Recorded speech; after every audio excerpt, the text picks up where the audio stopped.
My first question is coming from Kevin Donahue. That's at Biggs Donahue. What's the over-under of NFL teams moving on from their week one starter in 2025? And I thought this was a fascinating question because generally you might see less than a third of the league turnover. So I wanted to look at this and try to put a ceiling on it and say what would be the absolute most. Now, you're not going to hit this number because there are lots of, I think, teams out there that you might include that you don't think are likely. Like the Dolphins, I mean, maybe, but that seems unlikely. The Seahawks seems unlikely. Like you can't completely rule it out, but those teams seem unlikely based on the contract the Dolphins gave Tua, based on the way that Geno Smith has played in Seattle. You just don't see those things as being very likely, but they are possible.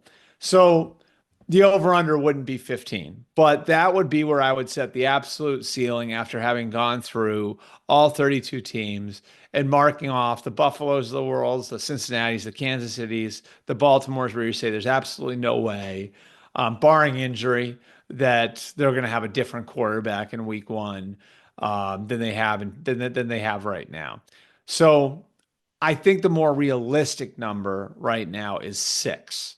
And I've got six teams marked down right now as teams that I would say would probably be in that bucket of teams where you would say, okay, there's a good chance that they're turning over the position in 2025. One is the Steelers. That's obvious. Both guys are on 1-year deals. Justin Fields has played pretty well through 2 weeks. Is he going to hold on to the job? We have no idea what we're going to get from Russell Wilson when he comes back. He's still dealing with a calf injury. So there's a ton of uncertainty on where the Steelers are. They could draft one in the first round next year. I think all things are on the table for the Steelers. The Titans would be the second team. They are trying their best to get answers on Will Levis. It hasn't looked great through 2 weeks, but part of the reason why they loaded up the way that they did on the offensive side and signing Calvin Ridley, signing Lloyd Cushenberry, signing Tony Pollard, drafting J.C. Latham is, of course, to make the team better, but it's also so they can get a more clear picture of who Will Levis is one way or the other. Brian Callahan really liked the rookie tape that he saw on Will Levis. He wanted to give him a chance to be the quarterback of the future in Tennessee. There were a lot of high-end traits there to work with. He's going to give him the year, but I don't think anything's certain as far as where they're going to be at quarterback in 2025. The Raiders would be the third team. Again, Gardner Minshew's played well. I don't think anybody looks at that as more than a Band-Aid. If Gardner Minshew doesn't make it through the year as the starter, Aiden O'Connell, fourth round pick from 2023, will get a shot. Do I think he's the long-term answer? Probably not. So the Raiders would be the third team on the list. The fourth team is the Giants. I mean, at this point, you wonder, is Daniel Jones going to make it to November as the starter? So I think there's a pretty high likelihood that they have another starter in 2025.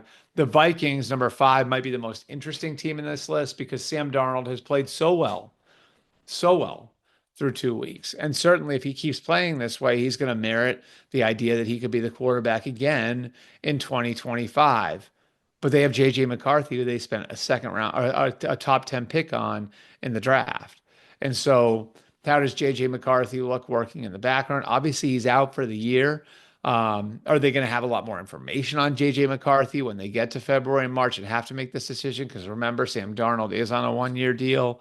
The Vikings are in a very, very interesting spot because Sam Darnold is playing really, really well right now. And I think you're seeing the third overall pick talent come out in Sam Darnold.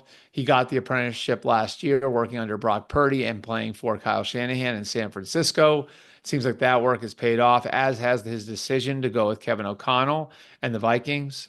He's playing great football. And he played great football at the end of the game last week, by the way, without Justin Jefferson, Jordan Addison, or TJ Hawkinson in the game and closing out the Niners. So very interesting quarterback situation going forward for the Vikings based on how they've been able to maximize just about everybody at that position who's come through there since Kevin O'Connell became the coach. And then finally, number 6, this is another interesting one, and that's the Panthers. We'll have more on Bryce Young in a minute, but I think the question becomes like, how do you balance the investment against how Bryce Young has performed?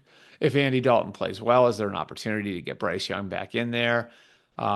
Just like a lot of uncertainty for the Panthers at that position. So those would be the 6 teams I would look at: the Steelers, the Titans, the Raiders, the Giants, the Vikings, and the Panthers, as far as teams that could have different starters in week one of 2025, or at least have a high probability of having a new starter at quarterback in week one of 2025.